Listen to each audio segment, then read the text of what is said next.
habla de prescripción, evidentemente que se refiere a la muy conveniente y horaria prescripción de que fue objeto el presidente de la República para volver y ser candidato, ¿no es cierto? Pregúntense quienes en esa época auspiciaron la prescripción, durante qué gobierno, y ahí encontrarán la respuesta de por qué hay un romance con el fujimorismo. Impresionante. Pero además, hay una cosa que vale la pena reivindicarla porque es un tema histórico ya. Hubo un líder de partido al que también han olvidado los apristas actuales, muy característico, le decían el orejón, Andrés Townsend. Y Andrés Townsend acusó directamente a Alan García de ser el causante de la infraternidad, el causante del fraude aprista que impuso a Armando Villanueva, un candidato evidentemente perdedor, como que perdió, ¿no es cierto?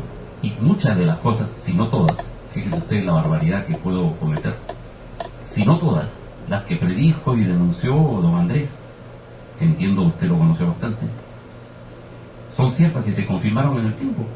Y hoy muchos de los fautores no recuerdan a don Andrés. Fue sorprendente ver cómo emocionaba hasta la lágrima a don Armando, recordaba a don Andrés, pero no se acordó de evitar su expulsión, no se acordó de ejercer la fraternidad aprista. Hoy se han olvidado hasta de Manuel Serrano y se han olvidado la fraternidad instituida en 1946. ¿Hasta dónde dan los olvidos? Porque después le voy a preguntar algo que realmente es una transgresión ideológica monstruosa. Se han olvidado no solamente de Andrés Townsend Escurra, sino también se han olvidado de Luis Felipe Las Casas, como de Carlos Manuel Cous, de Luis Heisen, de Lucho Rodríguez Vildoso, de Manuel Seoane, etc. Porque indudablemente que todo esto que estamos conversando obedece a que nunca se han hecho autocríticas como debieron haberse hecho siempre después de cada periodo o circunstancia que la realidad lo exigía. Razón por la cual yo debo decir honestamente también, en honor y en homenaje a la historia, indudablemente que muchas de las expresiones de Andrés Townsend fueron acertadas. Él conocía mejor a mucha gente. Yo tuve la suerte de haber bebido de su biblioteca, de haber conversado de su sabiduría y conocimiento. Y al hacerme esta pregunta y al echar una mirada retrospectiva, realmente veo con nostalgia esta posibilidad que se nos ofrecía en ese entonces de lo que significa el conocimiento verdadero del partido. Y no lo hago por comodidad, no lo hago tampoco en un signo de debilidad, por el contrario, de hidalguía, de honestidad y de coraje. Porque hay que tener valentía para aceptar lo que significa realmente lo que la historia se encarga de comprobar.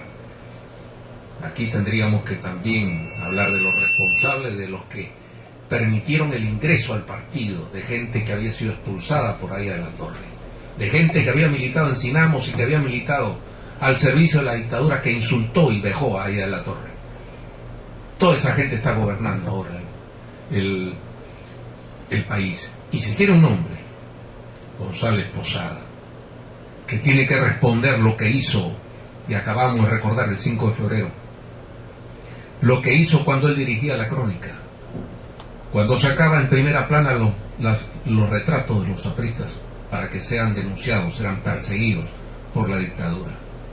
Él fue cómplice de la expulsión, de la deportación de trabajadores, de dirigentes, no solamente sindicales, sino también políticos, de diferentes partidos políticos. Pues ya se olvidaron que deportaron a varios dirigentes apristas. Y sin embargo, premio, sin embargo, concesión, sin embargo, grandes honores. Si vamos a hablar de memoria, entonces tenemos que también tocar estos aspectos, porque indudablemente no nos vengan a engañar, que engañen a los tontos e intonsos, pero a nosotros no. Nosotros conocemos la historia y sabemos quiénes son, que los que fueron expulsados por Aya de la Torre, personalmente por traición, no fueron expulsados porque alguna vez dijeron una cosa equivocada, no, por traición. Y los que dejaron, insultaron a Aya de la Torre, y los que declararon muerto a la PRIS durante esa década, no deberían estar ni siquiera acercándose al local del partido el día del Congreso. Pero usted se ha referido a Mercedes Cabanillas, sin nombrarla. ¿O como que no se ha olvidado? No, por el contrario, pero no me son tan gratos esos nombres que No, pero hay que señalarlos. Pero si usted me lo pone sobre la mesa, yo lo refiero. Como no, le agradezco mucho la mención honorable y cariñosa hacia don Andrés, porque lo merece. Pero vamos a otro tema que me parece, y usted lo va a calificar seguramente por sus conocimientos sobre doctrina e ideología aprista. El ministro de Justicia, un hombre de larga trayectoria, de enorme solera, no se sabe de qué, pero enorme solera, ¿no es cierto?, como es don Aurelio Pastor, ha indicado civilinamente que el Tribunal Constitucional no debiera dar curso a la impugnación de que ha sido objeto del Tratado de Libre Comercio con Chile, porque es bueno y porque además pertenece y alienta la integración latinoamericana. Si eso es cierto, entonces yo soy el pájaro loco. ¿Qué opina usted, don Jesús? ¿Qué se puede esperar? Y estábamos hablando de esa gente. ¿Qué se puede esperar de quien fue asesor de un congresista fujimorista? De quien renunció al partido, precisamente para poderse en una situación cómoda y poder seguir ganando dinero y seguir teniendo posiciones cómodas, que no sabe de lo que significa defender la soberanía del país, donde se necesita coraje y limpieza. Limpieza no solamente en los actos, sino en lo que significa la posibilidad de orientar pedagógicamente a la opinión pública. Y esa actitud condice realmente lo que él ha sido en su trayectoria. Y por eso, más bien el presidente debería estar preocupado de tener ese tipo de ministros, porque indudablemente el Tratado de Libre Comercio firmado con Chile beneficia solamente a este país y no al Perú.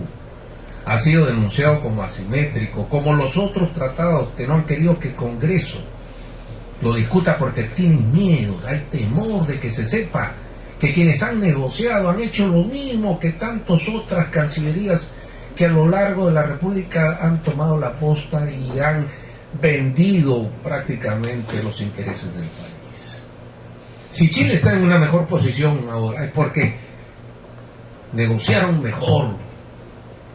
En cambio, nuestros negociadores se están olvidando, por ejemplo, y a propósito de que estamos hablando de esta situación respecto al problema marítimo que se va a ventilar en la área, el año 52 y el 54, conoce la opinión pública quiénes fueron los responsables de la firma de esos convenios, que no supieron ni siquiera recordar la noción elemental de su secundaria de lo que era una bisectriz, y aceptaron los requerimientos de los negociadores chilenos igualito, nos entregamos fácilmente, hipotecamos nuestra soberanía, y eso es lo preocupante. Es importante decir que en aquella época, 52 y 54, había una época rupestre del derecho del mar que estaba imperfectamente concebido.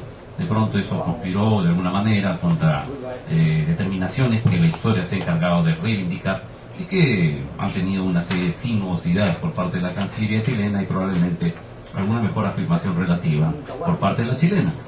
No lo sabemos exactamente, pero no es el tema hoy. El tema hoy es las circunstancias que definen la posibilidad que esto no continúe, que esta iniciativa ciudadana que aparece en 1930 como un cataclismo social que reivindica vastos sectores de la ciudadanía, que se lanzó a la lucha armada, que no la inventó Sendero 50 años después, que no la inventaron otras insurrecciones, que ya había dado el precedente.